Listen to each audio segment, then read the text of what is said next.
Pascal Châtonnet est apprenti sorcier. Il met au point le vin de Bordeaux du futur, cuvée 2050. Ici, on a 2 cépages, 2 merlots et 2 cabernet sauvignon qui proviennent de 4 régions.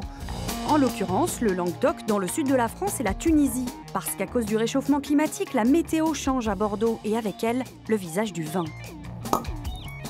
Alors ce vin, vous êtes allé jusqu'à le mettre en bouteille pour l'expérience, j'imagine. Vous nous faites goûter?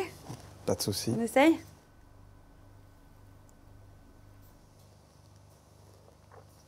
Le vin est presque sucré, mais très rapidement, vous avez une évolution qui est tannique, faible acidité, et ça finit sec et amer. Est-ce que c'est un mauvais vin? C'est pas du tout un mauvais vin, mais il n'a plus du tout les caractéristiques, l'originalité, l'élégance, la finesse, l'équilibre qui a fait la réputation des vins de Bordeaux. Bref, en 2050, le Bordeaux serait méconnaissable. C'est donc un patrimoine français qui serait menacé.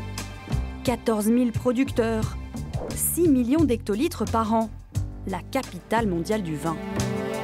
Alors imaginons le futur.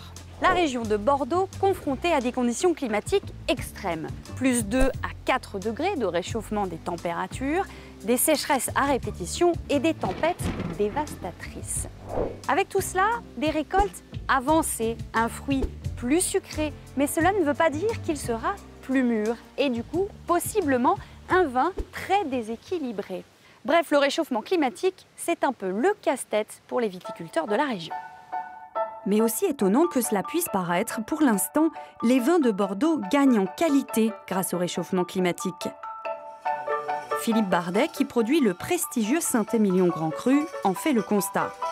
La chaleur et le soleil lui permettent d'élaborer de très bons millésimes qui correspondent à la demande actuelle. Le seul problème, c'est que la machine pourrait s'enrayer. Alors bientôt, peut-être qu'il va faire trop chaud pour vos vignes. Comment vous vous préparez?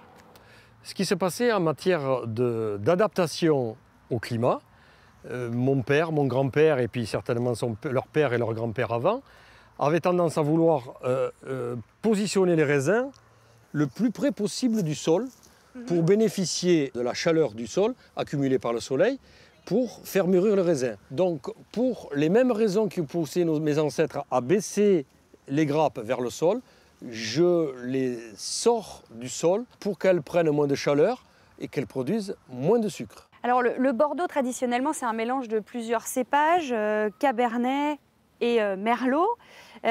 Visiblement, c'est plutôt le Merlot qui pose problème, qui est sensible à cette question du réchauffement climatique. Vous allez tout simplement arrêter le Merlot?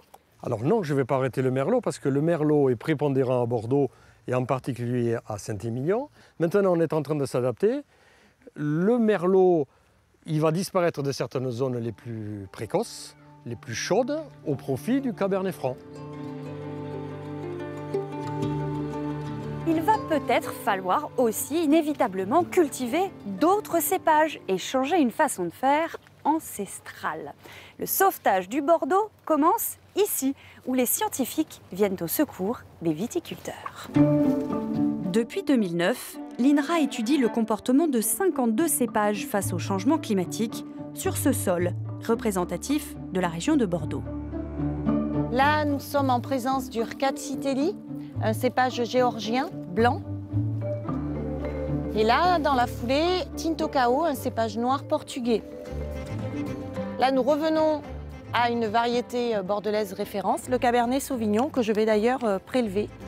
Agnès étudie la phénologie, c'est-à-dire le cycle de la vigne, et cela en fonction du climat. Ici, 21 cépages blancs, 31 rouges. Elle cherche des variétés non bordelaises qui auraient la capacité de mûrir lentement. Le cycle de la vigne est décalé, il est de plus en plus précoce, et donc notre idée a été de contrer naturellement cet effet précocité en essayant de voir comment se comportent à Bordeaux des variétés plus tardives. Est-ce que leur génétique, avec ce côté tardif, suffirait à contrer cette avancée qu'on observe au niveau phénologie avec les températures qui augmentent? Dans ce laboratoire, les baies sont décortiquées. Taux de sucre, pH, azote, acidité. Dans 4 ans, après 10 ans d'analyse, Agnès livrera à l'industrie viticole un éventail de cépages pour peut-être remplacer le merlot. Ce qu'on souhaite fournir à la profession, c'est des informations d'un cépage lambda. Comment il se comporte en année chaude, comment il se comporte en année froide, comment il se comporte en année précoce. Parce que si un jour il devait être amené à modifier un cépage, qu'ils aient au moins un maximum d'outils dans lesquels ils vont pouvoir venir piocher pour faire le meilleur choix qui correspond à leurs attentes. Et il faut bien garder l'identité de cette région, c'est tout l'enjeu. Le vin de Bordeaux est une AOP, appellation d'origine protégée. Avec un cahier des charges strict, on ne peut pas faire n'importe quoi.